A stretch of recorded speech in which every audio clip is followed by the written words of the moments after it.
नया IBN 7 हौसला है। तो आम आदमी पार्टी में आज है आर या पार का दिन। नमस्कार, आपके साथ मैं हूं तेजस्वी चंडोकनगर। IBN 7 पर देख रहे हैं आप इस महा कवरेज को, जहां पर IBN 7 में आज नेशनल काउंसिल की अहम बैठक अब से कुछ ही मिनटों में शुरू होने वाली है। 11 बजे का वक्त तय किया गया है। ऐसे में सवाल यह है कि इस बड़ी मीटिंग से क्या बड़ा निकल कर आता है। क्या योगेंद्र यादव और प्रशांत भूषण की पार्टी से छुट्टी हो जाएगी, और अगर ऐसा होता है तो इसके क्या बड़े परिणाम हमें देखने को मिल सकते हैं। पार्टी की राष्ट्रीय परिषद की बैठक अब से थोड़ी देर में शुरू होगी। ये बैठक दिल्ली के कापसहेड़ा के रिजॉर्ट में हो रही है। राष्ट्रीय परिषद की बैठक से पहले ड्रामा भी हमें देखने को मिला है। वहां पहुंचने पर योगेंद्र यादव और प्रशांत के खिलाफ नारेबाजी हुई, धक्का मुक्की हुई। इसके बाद योगेंद्र यादव अपने कुछ साथियों के साथ जमीन पर बैठ गए, और यहां पर अब प्रोफेसर आनंद कुमार भी उनके साथ इस विरोध प्रदर्शन में बैठे हुए हैं। राष्ट्रीय परिषद के कुछ सदस्यों को बैठक में शामिल होने के लिए अंदर नहीं जाने दिया जा रहा था, और इसी मुद्दे को लेकर योगेंद्र नाराज हुए और वो बाहर ही बैठ गए। इस बीच अरविंद केजरीवाल बैठक में हिस्सा लेने के लिए पहुंच चुके हैं। बताया जा रहा है कि राष्ट्रीय परिषद की बैठक में अनुशासनहीनता के आरोप में प्रशांत भूषण और योगेंद्र यादव को पार्टी से बाहर करने का प्रस्ताव पारित हो सकता है। ये बैठक शुक्रवार शाम को सामने आए स्टिंग के बाद हो रही है, जिसमें दिल्ली के मुख्यमंत्री अरविंद केजरीवाल को पार्टी के वरिष्ठ नेताओं प्रशांत भूषण, योगेंद्र यादव, प्रोफेसर आनंद कुमार और अजीत झा को गालियां देते हुए सुना जा सकता है।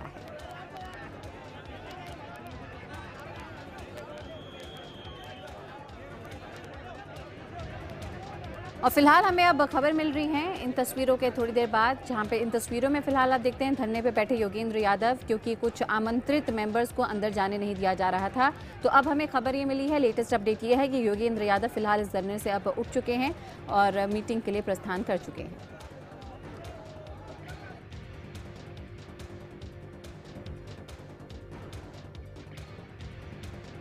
तो अब से थोड़ी देर पहले की ये तस्वीरें हैं कापसहेड़ा के रिजॉर्ट के बाहर की, जहां पे ये नेशनल काउंसिल की अहम बैठक हो रही है आम आदमी पार्टी की। और वहीं पर आप देख सकते हैं फिलहाल धरने पर बैठे हुए इन तस्वीरों में योगेंद्र यादव। लेकिन अब ताज़ा अपडेट ये है कि योगेंद्र यादव इस धरने से उठ चुके हैं और मीटिंग के लिए आगे बढ़ चुके हैं। हमारे सहयोगी विक्रांत यादव इस वक्त हमारे साथ है इस बड़ी खबर पर। विक्रांत, अब ताज़ा अपडेट यही कि योगेंद्र भी अब मीटिंग में शामिल होने के लिए अंदर जा चुके हैं। देखिए, नहीं तेजस्वी, अभी योगेंद्र यादव अपने धरने से तो उठ चुके हैं। वो यहाँ पर सड़क में ही धरने पर बैठ गए थे, लेकिन अभी वो गेट पर खड़े हुए। मैं कोशिश करता हूँ अपने कैमरामैन नीचे निजाम अंसारी से कि अगर वो दिखा सके। वो अभी भी गेट पर लोगों के साथ बातचीत कर रहे हैं, और जो अंदर जिन लोगों की ड्यूटी लगी हुई है वॉलंटियर की, जो पहचान करने के बाद अंदर जाने दे रहे हैं, उनसे वो बात कर रहे हैं। अभी भी जो हम दूर से अंदाजा लगा सकते हैं, वो अपने साथियों को जिनको अंदर नहीं जाने दिया जा रहा है, उनको लेकर के बहसबाजी चलती हुई दिखाई दे रही है। अभी भी वो गेट पर ही जुटे हुए हैं और उनके साथ बातचीत कर रहे हैं। ये विवाद ऐसे इतनी आसानी से सुलझता हुआ नजर नहीं आ रहा है, क्योंकि पार्टियों वॉलंटियर खड़े हैं जिनकी ड्यूटी है। उनका ये कहना है कि वो जिनका नाम लिस्ट में है और जिनके पास SMS आया है या जिनको बुलाया गया है, केवल उन्हीं को अंदर जाने दिया जाएगा जो LC मेंबर है। और योगेंद्र यादव का कहना है कि कुछ ऐसे लोग भी हैं जो LC मेंबर थे, लेकिन उनको अंदर नहीं जाने दिया जा रहा। अभी भी गेट पर बहस चल रही है उनके बीच में और वॉलंटियर्स के बीच में, और कोशिश कर रहे हैं कि किसी तरीके से इस मामले को, विवाद को सुलझाया जाए। हालांकि मीटिंग का समय 11 बजे का था, तो अंदर से अभी कोई खबर आधिकारिक रूप से नहीं आई है। अभी आधिकारिक रूप से कोई जानकारी अंदर से नहीं आई है, लेकिन कहा जा रहा था कि 11 बजे बैठक शुरू हो जाएगी। लेकिन प्रशांत भूषण और शांति भूषण वो दोनों अंदर हैं, लेकिन योगेंद्र यादव अभी भी गेट पर अपने साथियों के साथ डटे हुए हैं। बिल्कुल विक्रांत, और अब क्या उम्मीद की जाए कितनी देर में मीटिंग यहाँ पे पूरी तरह से शुरू हो सकती है? जाहिर तौर पे क्या हम ये समझे कि जब तक योगेंद्र यादव अंदर नहीं जाते तब तक मीटिंग भी शुरू होना मुश्किल ही होगा? देखिए, इस बात की संभावना कम ही है, क्योंकि आमतौर पर मीटिंग सदस्यों के आने या ना आने से नहीं रुकती। उसका एक फोरम होता है, वो फोरम पूरा होने के बाद मीटिंग किसी का इंतजार नहीं करती। तो मीटिंग का जो समय है, निर्धारित समय, उसके अनुसार वो शुरू हो जाएगी। और उसके बाद अगर योगेंद्र यादव अंदर नहीं गए या अपनी बात कहने नहीं गए, तो हो सकता है कि बाद में उनके कुछ समर्थक वहां पर अंदर ये बात उठाएं कि उन्हें नहीं आने दिया जा रहा है या उनके समर्थकों को नहीं आने दिया जा रहा। लेकिन मीटिंग अपने समय पर ही जारी शुरू होगी। बिल्कुल विक्रांत, आप बने रहिए हमारे साथ। तो इस बीच आपको अपडेट दे दे, जो विक्रांत हमें बता रहे हैं कि धरने से तो उठ चुके हैं योगेंद्र यादव, लेकिन अभी भी वो गेट पर खड़े हुए हैं। विवाद इस बात को लेकर है कि नेशनल काउंसिल के कुछ मेंबर्स को अंदर जाने नहीं दिया जा रहा है, जैसा कि योगेंद्र यादव का आरोप है, और इसी के लिए धरने पर बैठे थे। अभी भी उनकी बहस जारी है और अभी भी मीटिंग के अंदर वो नहीं गए हैं।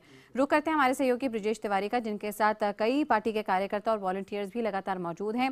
ब्रजेश, अब एक हमने नई चीज़ देखी है यहाँ पे, जहाँ पे पार्टी के पहले ही धरने पर बैठ गए योगेंद्र यादव। नेशनल काउंसिल के कई मेंबर्स को अंदर नहीं जाने दिया जा रहा, ऐसा उनका कहना है। ऐसे में क्या खबरें आपके पास आ रही हैं? कितनी संख्या में मेंबर्स अंदर हो सकते हैं? क्या नेशनल काउंसिल के जो मेंबर्स हैं उनके अलावा भी कुछ खास लोग, जैसे कि सुनने में दिल्ली के एमएलए भी जा रहे हैं मीटिंग में, इस पूरे फोरम को लेकर अब तक क्या अपडेट आपके पास? अब बिल्कुल देखिए, तमाम ऐसे जो दिल्ली के सभी विधायक हैं वो अंदर इस वक्त पहुंच चुके हैं। इसके अलावा जो सबसे अधिक नाराजगी यहाँ पर जो वॉलंटियर्स हैं उनकी ये है, मैं आपके पीछे आपको दिखाता हूँ, यहाँ पर भारी संख्या में जो भीड़ है कार्यकर्ताओं की, वॉलंटियर्स की, वो यहाँ पर मौजूद है। और इनका सबसे जो ये बातें लगातार इस बात को दोहरा रहे हैं कि जो पार्टी के अंदर कलह चल रही है उससे नाराजगी है। एक और हमारे साथ कार्यकर्ता है, आप बताइए, क्या जो पार्टी के अंदर चीजें चल रही हैं उससे आप लोग संतुष्ट हैं या फिर क्या नाराजगी हो रही है? नहीं, हम तो सिद्धांतों के आधार पे हैं। सिद्धांत जो पार्टी के बने थे उसी के अनुसार चलिए। और एक बात और है, अगर ये हमें केजरीवाल जी को 5 साल का बहुमत मिला है तो इनको इंतजार करना चाहिए था। अरे 2 साल में 3 साल में वो तो रिजल्ट आ जाता, लेकिन इनने इंतजार 1 ही महीने न किया और बगावत शुरू कर दी। ये ठीक नहीं है, इससे जो है गलत संदेश गया है और हमारे ऊपर हम बहुत दुखी है, दुखी से दुखी है। यानी जो योगेंद्र यादव, प्रशांत भूषण पे जो आरोप लगे हैं कि वो राजनीति कर रहे हैं, वो क्या वो ठीक है या फिर राजनीति नहीं? अभी ठीक नहीं, अभी ठीक नहीं। वो तो 2 साल बाद पता लगती है कि ठीक कर रहे हैं या गलत कर रहे हैं। उन्होंने तो आज ही शुरू कर दी। 2-3 साल का झगड़ा जो है, अगर बाहर जाएगा तो उसको आप ठीक कहोगे क्या? आपके पिताजी के 4 बेटे हैं, चारों घर में लड़ेंगे तो घर में तो घर तक बात सीमित रहेगी, और घर से बाहर निकलेगी तो क्या होगा? दूसरे लोग फायदा उठाएंगे। फूट डालो, राज करो। चाहते हैं आप लोग क्या सब साथ में रहे या फिर चाहते हैं साथ में रहे? साथ में रहे। नहीं, ये ऐसे शांति होगी नहीं, साथ में नहीं होगी शांति। रहे साथ में रहे। जो गद्दार है पार्टी का, उसको पार्टी से निकालना चाहिए। योगेंद्र यादव को क्या बाहर निकाला जाना चाहिए या नहीं? योगेंद्र यादव पर गद्दार है तो उसको निकालो, नहीं गद्दार है तो मत निकालो। केजरीवाल साहब बने रहेंगे पार्टी में, आप लोग क्या? अगर कोई कंकड़ है तो उस कंकड़ को चुन के निकालना पड़ेगा। कंकड़ कौन है फिर? कंकड़ कौन है? जो भी पार्टी के साथ गद्दारी करेगा वो कंकड़ है। पार्टी सच्चाई के साथ जुड़ी हुई है। छवि पे असर पड़ी है पार्टी के फिर? ये विधानसभा एक होती है, 10 चुनाव लड़ने के लिए आते हैं, 9 विरोध करते हैं। छवि मैं पूछ रहा हूँ, जो चीजें चल रही, क्या छवि पे कोई फर्क नहीं पड़ा? छवि पे पार्टी की छवि पे? पार्टी की छवि पे फर्क पड़ा। पार्टी की छवि पे फर्क पड़ा। बिल्कुल। ये तमाम ऐसे वॉलंटियर्स हैं। आप लोग अंदर गए थे क्या? आप लोग अंदर जाने दिया क्या? नहीं, मैसेज तो आया है लेकिन अंदर नहीं जाने दिया। बोले वो एनसी के मेंबर नहीं है आप, बोले आप जो पीएसआई है, इसलिए आपको अंदर नहीं जाने दिया जाए। ठीक है। तो ये बाहर जो तमाम ऐसी भीड़ है, ये भीड़ किस लिए इकट्ठी हुई है फिलहाल? अब ये इसमें कुछ भी लगा लिए। जो क्षेत्रीय विधायक है उसने सबको मैसेज दिया, हम लोग आ गए। हम तो पार्टी के कार्यकर्ता हैं। मैं तो बनारस गया, अमेठी गया, जाता रहता हूँ, कोई प्रॉब्लम। यानी कहीं न कहीं जो भी पार्टी के अंदर चीजें चल रही हैं, इससे लोगों को नाराजगी है, लेकिन लोगों की यही जो आवाज है, जो वॉलंटियर्स यही चाहते हैं, जो कार्यकर्ता वो ये चाहते हैं कि पार्टी मिल के रहे, मिल के आगे बढ़े। लेकिन बाकी जो अभी जो चीजें चल रही है पार्टी के अंदर, उसको लेकर नाराजगी कहीं न कहीं है। भीड़ भारी यहाँ पर इकट्ठी हो चुकी है और कहीं न कहीं ये यहाँ पर संदेश देने की कोशिश की गई कि आखिरकार कितने समर्थक केजरीवाल के सपोर्ट में है और कितने योगेंद्र यादव के। बिल्कुल ब्रजेश, ये तमाम अपडेट हम आपसे लगातार लेते रहेंगे। तो ब्रजेश और विक्रांत इस वक्त कापस हेड़ा के इस रिजॉर्ट के बाहर ही मौजूद हैं, जो कि वहां से हमें लाइव अपडेट दे रहे हैं। आपको बता दें, कापस हेड़ा का रिजॉर्ट है जहां पे ये अहम नेशनल काउंसिल की आम आदमी पार्टी की बैठक शुरू होने वाली है। 11 बजे का वक्त था और मुमकिन है कि मीटिंग शुरू भी हो गई हो। हमारे साथ लगातार हमारे खास मेहमान स्टूडियो में मौजूद हैं। रामकृपाल सिंह जी, वरिष्ठ पत्रकार हमारे साथ हैं। Doctor Sunita Godhra, social activist, लगातार हमारे साथ बनी हुई हैं। रामकृपाल जी, ये सवाल मेरे मन में भी लगातार आ रहा था और कार्यकर्ता ने भी बखूबी उसे वाजिब तरीके से सामने रखा। क्या चीज़ें पब्लिक डोमेन में नहीं आनी चाहिए थी? 1 मार्च की बात है जब योगेंद्र यादव पर आम आदमी पार्टी के ही बड़े नेताओं ने यह आरोप लगाया कि अगर असंतुष्टि थी, कोई आपको इश्यूज थे, तो पार्टी फोरम में उसको रेस करते, हमसे आके बातें करते। पब्लिक डोमेन में, प्रेस में जाके इस तरीके से बातें उठाने की क्या ज़रूरत थी? नहीं, बात सही है कि अगर ये चीज़ें, देखिए हर संगठन में मतभेद होते हैं, चीज़ें होती हैं। सरकारों में भी क्या होता है कि जब काउंसिल ऑफ मिनिस्टर्स की मीटिंग होती है तो वहाँ कहा जाता है कलेक्टिव रिस्पॉन्सिबिलिटी, यानी सारे आर्गूमेंट होते हैं। वहाँ एक सिद्धांत होता है कॉरपोरेट का भी और सरकार का भी, कहीं संगठन का भी, कि you can argue up to 11th hour, लेकिन अगर जो फैसला अंत में जो होता है उसमें सबकी भागीदारी होती है, सब जाके कहते हैं कि हमारा फैसला है, तो हमेशा संगठन या सरकार या कॉरपोरेट ऐसे ही चलते हैं। लेकिन दिक्कत यहाँ पर यह है कि दोनों किसने लीक किया है, इसमें कोई एक पक्ष की कमीज सफ़ेद नहीं है। योगेंद्र जी भी कह रहे हैं कि समय समय पर उनके खिलाफ चीज़ें को लीक किया गया, और आप पार्टी के जो केजरीवाल समर्थक हैं वो भी यही कह रहे हैं कि लोगों ने लीक किया। देखिए, इसमें अब मैं फिर कह रहा हूँ कि कोई हमारे पास ऐसे पुख्ते सबूत तो नहीं है, लेकिन जो मीडिया में जो चीज़ें आ रही हैं उसके बिना पर हम ये कह सकते हैं कि दोनों तरफ से कहीं कोई ये नहीं कह सकता कि एक पक्ष बिल्कुल गुनहगार है, दूसरा पक्ष बिल्कुल ईमानदार है। ऐसा नहीं लग रहा है कि कहीं ना कहीं से दोनों के दिलों में पहले से ही ये फूट पहले से चल रही थी, वो सरफेस पे आनी थी, आ गई है। और जैसा मैंने कहा कि अब वो जितना दूर तक ये चीज़ चली गई है, अब सिवाय इसके कि इस पे जिसको जाना है, अलग होना है, वो टुकड़े हो जाएं, वही बेहतर है, वही उसकी नियति है। और एक बात, जो नियत होती है, नियति भी वही उसी के अनुरूप आती है। बिल्कुल। नियत अगर साफ होती तो ये दिन नहीं देखने पड़ते। नियत में खोट था, मैं नहीं कह रहा हूँ किसकी खोट था, लेकिन कहीं न कहीं से दोनों पक्षों का जो पब्लिक चेहरा था वो बिल्कुल डिफरेंट था, जो असलियत थी वो बिल्कुल डिफरेंट थी। बिल्कुल। इसलिए नियत में खोट था, तो नियत यही होनी थी जो आज दिख रही है। बिल्कुल। और रामकृपाल जी की बात पे मैं कहूँगी, और आज ही सुबह मैंने कहीं पढ़ा कि जो आपके विचार है वो बीज होते हैं और आपका व्यवहार प्रफुटित होता है। जो आपने सोचा बीज के तौर पे, वही आपके व्यवहार के रूप में सामने आता है। लेकिन क्या पार्टी में इस तरह के ये फूट के बीज पहले ही पड़ चुके थे जो आज हम सबके सामने आ रहे हैं? इस पर आगे भी चर्चा जारी है। आम आदमी पार्टी का आगे क्या होगा, ये भी एक बड़ा सवाल बना रहेगा।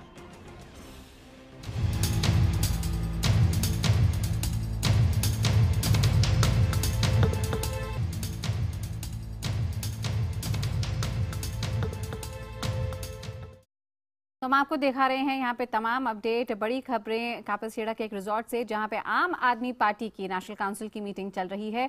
और आपको बता दें, इस खास मीटिंग में बड़े फैसले हो सकते हैं। योगेंद्र यादव और खासकर के प्रशांत भूषण को लेकर यहाँ पे पार्टी क्या फैसला करती है, इस पर सबकी नजरें टिकी हुई हैं।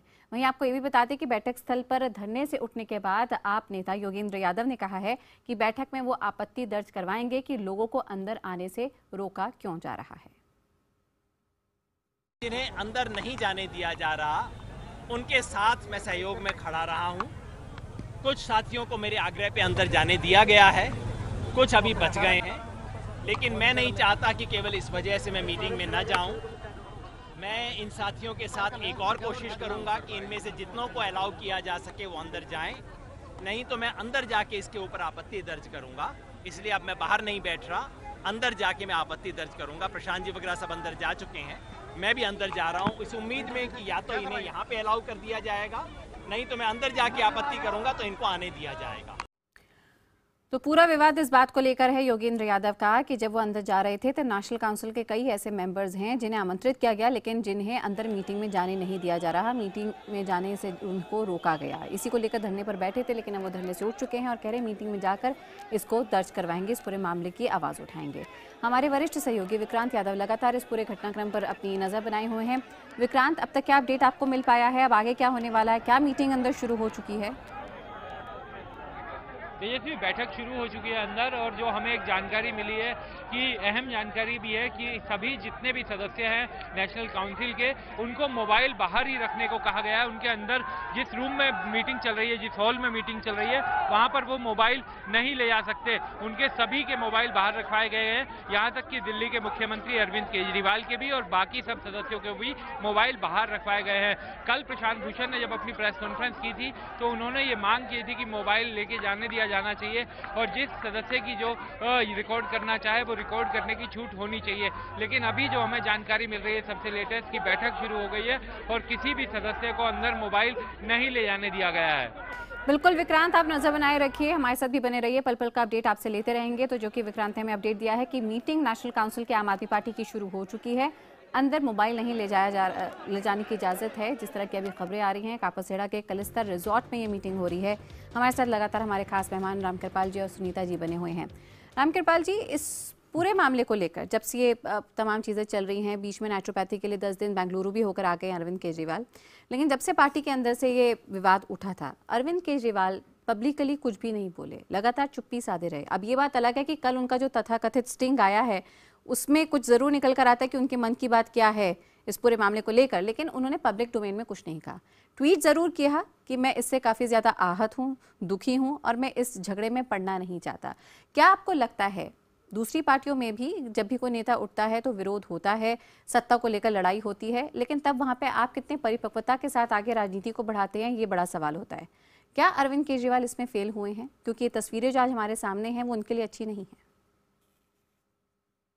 अरविंद जी के कई मित्रों ने कल से अब तक मीडिया पर एक दो बार कहा है कि नई पार्टी है, अभी ये इवाल्व हो रही है, कई जगह चूक हो जाती है, अरविंद मजे हुए खिलाड़ी नहीं हैं, भोले भाले हैं। में भी हो सकता है कि ये बेनिफिट, उनके तर्क भी अपनी जगह सही हो सकते हैं, लेकिन जो आपने दो सवाल किए ना, जो स्ट्रिंग आया है, अगर मान के मुझे कोई इसका, मैं कैसे, मेरे पास तो कोई सबूत नहीं है कि उन्हीं की आवाज़ है, लेकिन अगर मान के चलें कि उनकी आवाज़ है तो उससे साफ लग रहा है कि ये मौन थे, लेकिन ये जो कुछ भी चल रहा है उसके लिए अरविंद बहुत हद तक जिम्मेदार हैं, क्योंकि उसमें जो कुछ कहा गया है वो सीधी बात है कि वो खुद इस बात को तय कर चुके हैं कि अगर या तो ये लोग रहेंगे तो मैं नहीं रहूँगा, और अगर मैं आप पार्टी में हूँ तो इन लोगों को निकालना ही है, क्योंकि साफ साफ उसमें कहा गया है। तो ये कहना कि वो खामोश हैं, अब किसी शायर का है कि तुमने चुप रह के सितम और भी ढाया मुझ पर, तुमसे अच्छे हैं मेरे हाल पे हंसने वाले। तो सवाल इस बात का है कि खामोशी नहीं थी। माफ करिएगा रामकृपाल जी, मैं आपको यहाँ पे रोक रही हूँ। इस वक्त सीधे रुक करते वित्त मंत्री अरुण जेटली का, जहाँ पे वो एक प्रेस कॉन्फ्रेंस कर रहे हैं। राजनीतिक अनुभवहीनता,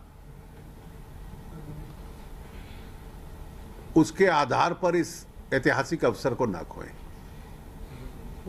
और ये जो नई राजनीति आई है कि राजनीतिक नेता एक दूसरे से बात करे तो उसको टेप कर ले, खैर इस नई राजनीति की मुझे उम्मीद नहीं थी। Thank you.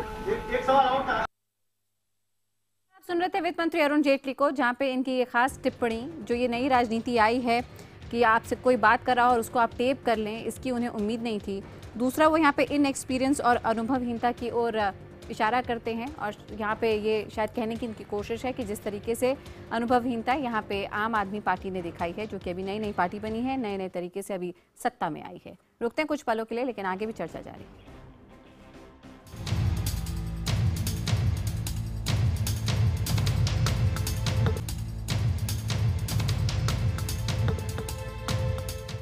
तो आम आदमी पार्टी में यहाँ पे फाइनल गेम खेला जा रहा है, और हो सकता है कईयों के लिए गेम ओवर हो इस मीटिंग में। आम आदमी पार्टी में आर पार की लड़ाई है, और अभी तक जो हमें अपडेट मिला है उसमें नेशनल काउंसिल की जो मीटिंग है वो शुरू हो चुकी है। बैठक में केजरीवाल, योगेंद्र यादव, प्रशांत भूषण के अलावा राष्ट्रीय परिषद के तमाम सदस्य शामिल हैं।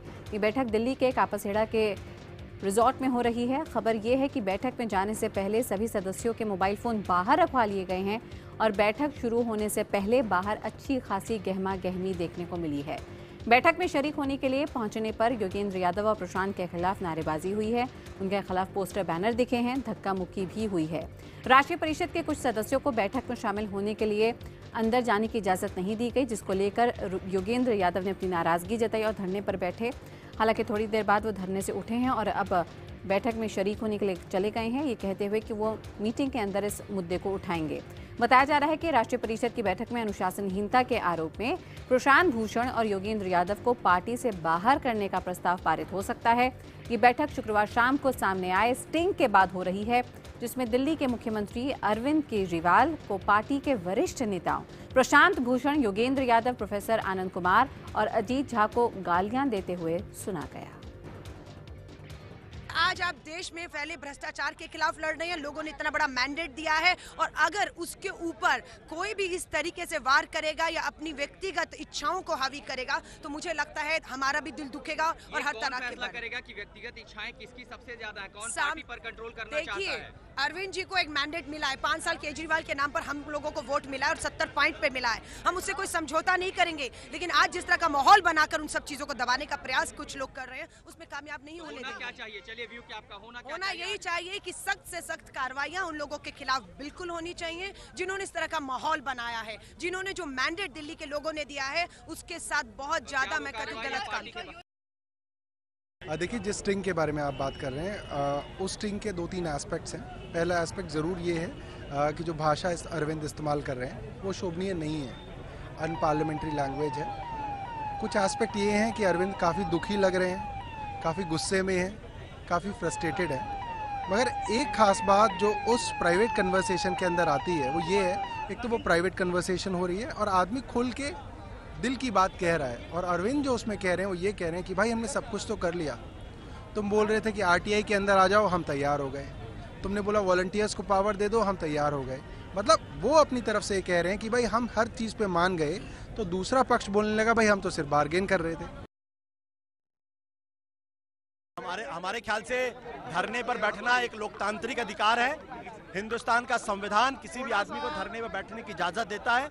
अगर वो अहिंसक तरीके से, शांतिपूर्ण तरीके से अपनी बात को रखना चाहते हो तो रखने दीजिए। ये तो इस बात का प्रमाण है कि योगेंद्र जी के अंदर लोकतांत्रिक मूल्य हैं, हमारे अंदर लोकतांत्रिक मूल्य हैं, हमारे यहाँ कोई डिक्टेटरशिप नहीं है।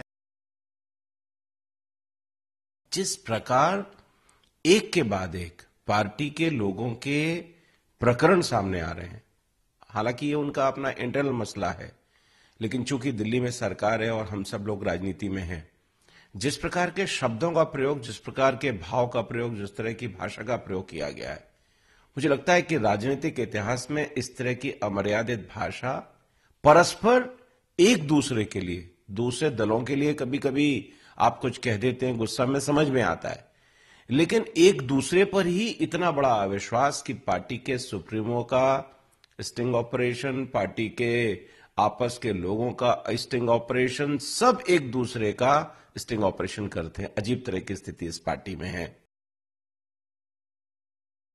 The clippings which has come out, if it is true, then the Mr. Kejriwal should tender an apology publicly, because it is a misbehavior and which is unbecoming of the person holding the post of chief minister. And that party is bound to fail, and that party is bound to split, because they were trying to make people believe that they are something different. But all of us know that they are just not different. They are just for power and nothing else. आपने सुना यहाँ पे अलग अलग प्रतिक्रियाएं अलग अलग राजनीतिक दलों से, और खुद आम आदमी पार्टी के भी नेता जो कि फिलहाल योगेंद्र यादव के धरने को पे बैठने को कह रहे हैं कि ये लोकतंत्र है और उनको पूरा हक है इस तरह से धरने पर बैठने को लेकर। लेकिन इस मीटिंग से क्या निकल कर आता है, क्या मीटिंग में लोकतंत्र स्थापित हो पाता है, ये एक बड़ा सवाल आज हम सबके सामने है। सुनीता जी, हम दो बातें कर रहे थे। एक बात मैं आपसे ये जानना चाहूँगी, क्या आपको नहीं लगता, क्योंकि आप और मैं यहाँ पे बैठ के फैसला कर ही नहीं सकते कि अरविंद सही बोल रहे हैं कि योगेंद्र सही बोल रहे हैं, कौन सच्चा कौन झूठा, लेकिन अगर आम आदमी पार्टी की हम बात करें तो क्या आपको लगता नहीं है कि अगर पहली बात ये चीज़ें पब्लिक डोमेन में नहीं आती तो पार्टी के लिए बेहतर होता? दूसरा सवाल ये बहुत बड़ा है कि अगर अरविंद केजरीवाल और पार्टी के दूसरे नेता अपनी राजनीतिक परिपक्वता दिखाते तो शायद आज वो सभी बेहतर पोजीशन में होते। देखिए, पहली बात तो अरविंद ने संवाद करना छोड़ दिया था इन तीनों के साथ जिनकी बात आ रही है। जितने भी ये जिनको मैं थिंक टैंक मानती हूँ और ये इस पार्टी के लिए बहुत अच्छा थिंक टैंक का काम कर सकते थे, लेकिन उन सब से अरविंद का संवाद छूट गया था। अरविंद चले गए विपासना और अपने ट्रीटमेंट के लिए। मुझे तो हैरानी होती है कि उसके बाद जब वो आए हैं उसके बाद भी उनका गुस्सा कंट्रोल में नहीं आया, और कहते हैं ना कि 10% होती है प्रॉब्लम, लेकिन आपका टोन उसको 100% बना देता है। तो यहाँ पर यही हुआ है कि क्योंकि उनका जो स्टिंग आया उसमें उनका गुस्सा निकल रहा है। दूसरी बात, ये आप पार्टी जो भी कुछ कर रही है इसमें क्या ऐसा शक हो रहा है मुझे कि कुछ ताकतें हैं यहाँ पर जो अपनी इनसिक्योरिटी की वजह से कह लो या अपनी पद लालसा की वजह से कह लो, इसमें फूट डालने के लिए पीछे पड़े हुए हैं। शुरू से हम देख रहे हैं कि जिस समय आपको इतना अच्छा मैंडेट मिला दिल्ली में, तो जहाँ पर उनको गवर्नेंस की बात करनी चाहिए थी, इश्यूज की बात करनी चाहिए थी, वहाँ पर ये एक दूसरे को मारने काटने पर लगे हुए हैं। निकालो इसको तो निकाल देंगे, इसका हम स्टिंग दिखा देंगे तो इसका तो मुंह दिखाने लायक नहीं रहेगा। मतलब ये जो इज्जत और बेइज्जती की बातें हो रही हैं, ये इसके लिए जनता ने आप पार्टी को नहीं लेके आए थे। आप पार्टी को जनता लेके आई थी कि कुछ डिफरेंट करके दिखाएंगे। पार्टी विद अ डिफरेंस है, पार्टी विद डिफरेंसेस नहीं थी, जो ये जनता नहीं चाहती थी।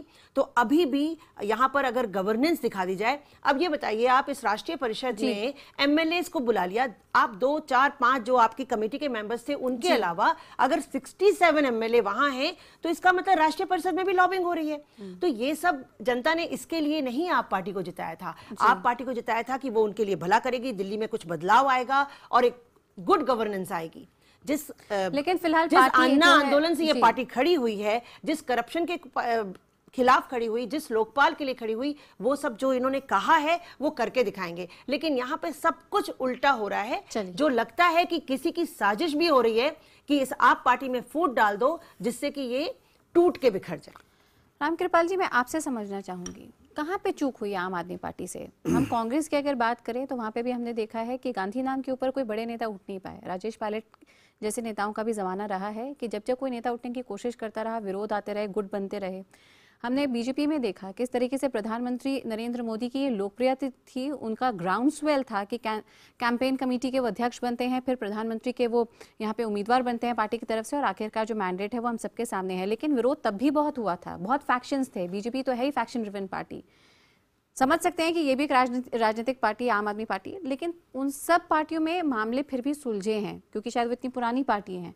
लेकिन आज यहाँ पे कहाँ पे चूक हो रही है आम आदमी पार्टी से कि आप उसको समझदारी से संभाल ही नहीं पा रहे? आपको इतना बड़ा मैंडेट मिला, उसके बाद भी आप संभाल नहीं पा रहे। देखिए, नहीं संभल सकते थे, उसका एक रीज़न है। जिन पार्टियों का आपने नाम लिया, अभी उनके नेताओं का मैं रिएक्शन सुन रहा था, जैसे अरुण जेटली जी का सुना, फिर कांग्रेस के नेता आए, उन्होंने एक बात कही, लबोलुआब ये था कि भाई देखो, आप भी पावर के लिए, यानी अगर पावर के लिए ही आना था तो हम तो पहले से ही कतार में खड़े हैं, तुम्हारी क्या जरूरत थी?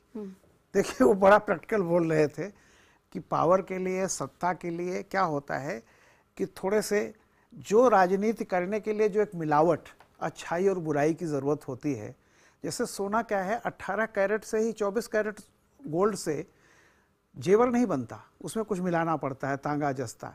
ये सब पार्टियां हैं जिनमें दुनियादारी भी है, जिनमें डिप्लोमेसी भी है, आइडियोलॉजी भी है, दोनों का एक घाल मेल है। तो आपको लगता है तो आम आदमी पार्टी में डिप्लोमेसी इसलिए कि ये एडजस्ट कर लेते हैं।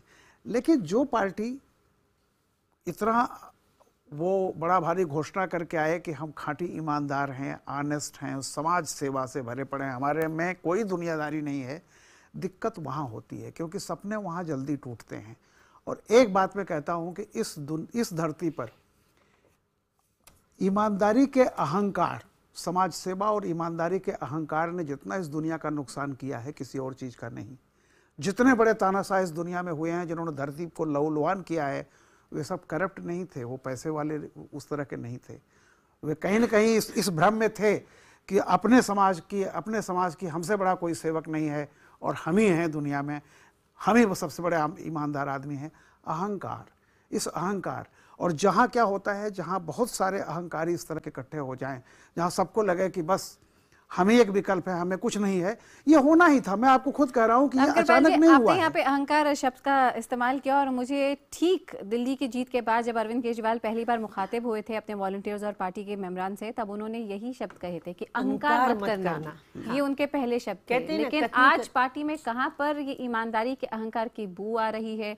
कौन अहंकार कर रहा है, कौन समझदारी नहीं दिखा पा रहा है, या फिर सभी एक ही ढांचे में ढले हुए हैं? ये आज अस्तित्व के बड़े सवाल पार्टी के सामने खड़े हुए हैं। रुकते हैं कुछ पलों के लिए। अभी शांति।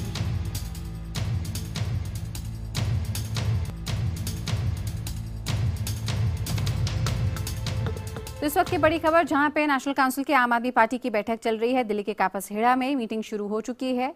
और इसके साथ ही आपको बताते हैं, इस मीटिंग के ऐन पहले हमने देखा कल शाम को किस तरीके से अरविंद केजरीवाल का स्टिंग सामने आया है। आखिर ऐसा क्या कहा अरविंद ने इस स्टिंग में जिससे सब लोग चौंक गए? आप भी देखिए। लेकिन ये है कि सर, आखिर आप बाहर रहेंगे तो चीजें कैसे होंगी, आप खुद ही तो बताओ क्या करना चाहिए तुम्हारे हिसाब से? अब तो सर चीजें कहाँ तक पहुंची हैं ये कुछ आइडिया नहीं मुझे लग पा रहा है। लेकिन ये है कि मैं एक चीज बस जानता हूँ कि आप में वो कैपेबिलिटी है। मैं देख रहा था कि आप नेक्स्ट बड़ा काम कर सकते हो, और ये भी देख रहा था कि उसमें कुछ लोगों की महती भूमिका आपके साथ हो सकती है। वो योगेंद्र प्रशांत, आनंद, सारे लोगों की, और सब लोग आपको नेता मानते हैं, इसमें भी मैंने कभी कोई दो राय नहीं पाया। दूसरी टीम, मैं ये मानता हूं कि उन लोगों के कंपैरिजन में उतनी एफिशिएंट तो नहीं दिख रही है। अब ये है कि आप, और लीडर का मतलब होता है कि वो विभिन्न धारा के लोगों को एक साथ खींच के आकर्षित करके अपने साथ लेके चल दे। अगर ये चीज डेवलप है और ये आपने कर ली तो मैं दावे के साथ कह सकता हूँ इस देश में वैक्यूम है। मोदी का के बस की चीज नहीं है, उसे आपने दिल्ली में हरा के दिखा दिया। आप उससे बड़े नेता बन के उभर सकते हो। जहाँ तक चुनाव या संगठन विस्तार की बात है, ये सब चीजें जब वहाँ जिस राज्य में चुनाव घोषित हो उस समय तय की जाए। और आप भरोसा रखो, मैं उन लोगों से भी मिलता हूँ, कभी भी उन्होंने ये नहीं सोचा होगा कि अरविंद को रिप्लेस करके हमें लीडर बनना है। अरविंद को आगे करके वो सपोर्ट करना चाहते हैं। और कुछ चीजों में मैं ये मानता हूँ कि प्रशांत जी की जिद रहती है कि भाई और ये चीजें हैं तो ऐसे चलनी चाहिए। लेकिन ये भी मैं जानता हूँ कि आप इस लोकसभा चुनाव के पहले तक प्रशांत जी को कैसे मैनेज कर लेते रहे हो, तो कहीं मुझे कोई प्रॉब्लम दिख नहीं रही है। बहुत अच्छा। लेकिन ये है कि बस अब आपको अलग रखे हैं, शायद मुझे लग रहा है इसीलिए दिक्कत हो रही है। आप अपने को इन्वॉल्व करिए सर प्लीज। और मैंने कई बार आपसे कहा, मैं इस लड़ाई झगड़े के लिए नहीं आया था, मेरे को कोई इंटरेस्ट नहीं है इसमें। आप प्रशांत भूषण और योगेंद्र यादव के साथ आप मिलकर काम कीजिए, आपको मेरी बहुत बहुत शुभकामनाएं। मैं इस लड़ाई झगड़े के लिए नहीं आया था। अगर जरूरत पड़ी तो मैं आम आदमी पार्टी छोड़ के अलग पार्टी बनाने की सोच रहा हूँ। आप लोग संभालिए आम आदमी पार्टी, बहुत अच्छी टीम है। प्रोफेसर आनंद कुमार, पिछले 4 दिन में प्रोफेसर आनंद कुमार और अजीत झा ने जो करी है, मतलब इतना। उन्होंने कहा आरटीआई लागू करो, हमने आरटीआई लागू कर, हमने कहा ठीक है तैयार है, बातचीत चल रही है अभी दोनों गुटों में। उन्होंने कहा वॉलंटियर्स पार्टिसिपेट, हमने सारी बातें उनकी मान ली। अब कल वो कहते हैं ये तो हम बार्गेनिंग कर रहे थे, हमारा ये इन चीजों में तो इंटरेस्ट है। तो इतने लोग क्या बार्गेनिंग कर रहे हो तुम लोग? इतने किस्म के इंसान हो तुम लोग जो कम कैपेबिलिटी वाली हमारी टीम कह रहे हो ना, ये प्योर आदमी है हमारे में क्षमता कम हो सकती है लेकिन हम दिल के काले नहीं है। ये लोग दिल के काले और ये लोग 1 नंबर के हो गए। तो आपको शुभकामनाएं उमेश। सर ऐसा मत समझिए। सुनिए, मेरे को इसके ऊपर और कोई चर्चा नहीं करनी है, इसलिए मैंने अलग कर रखा है। अब ये देख लेते हैं क्या करने हैं, नहीं तो मैं अपने 67 MLA लेके अलग हो जाऊंगा। आप लोग चलाइए आम आदमी पार्टी, मेरे को कोई लेना देना नहीं। प्लीज देखिए, बात ये मेरी आपकी नहीं है सर, बात इस देश की। ये क्या तमाशा है आपका कि सारे मिलके चलो, उनसे जाके बात करो ना। हराने में तुम्हारी अच्छी टीम जो कह रहे हो, उन्होंने हमें हराने में कोई कसर नहीं छोड़ी दिल्ली चुनाव के अंदर। उनको अब साथ लेके चले। किसी और पार्टी में होते उनके पीछे लात मार के उन पार्टी से बाहर निकाल देते। लोग हैं वो 1 नंबर के, तुम्हें पता नहीं है वो क्या है। सर इतना नजदीक से तो मैं नहीं देख पा रहा हूँ, मैं समझ पा रहा हूँ। तो फिर मत बोलिए अगर नहीं देख पा रहे हैं तो, ठीक है। सॉरी सर अगर मेरी बात से। और इसी स्ट्रिंग के बाद IBN 7 के ये बड़े सवाल। हमारा सवाल ये है कि क्या अरविंद केजरीवाल को ऐसी भाषा शोभा देती है? क्या केजरीवाल को इसके लिए माफी नहीं मांगनी चाहिए? केजरीवाल 67 विधायकों के साथ अलग पार्टी बनाने की बात क्यों कर रहे हैं? क्या केजरीवाल सत्ता में बने रहना चाहते हैं? ये IBN 7 के सवाल आपके लिए।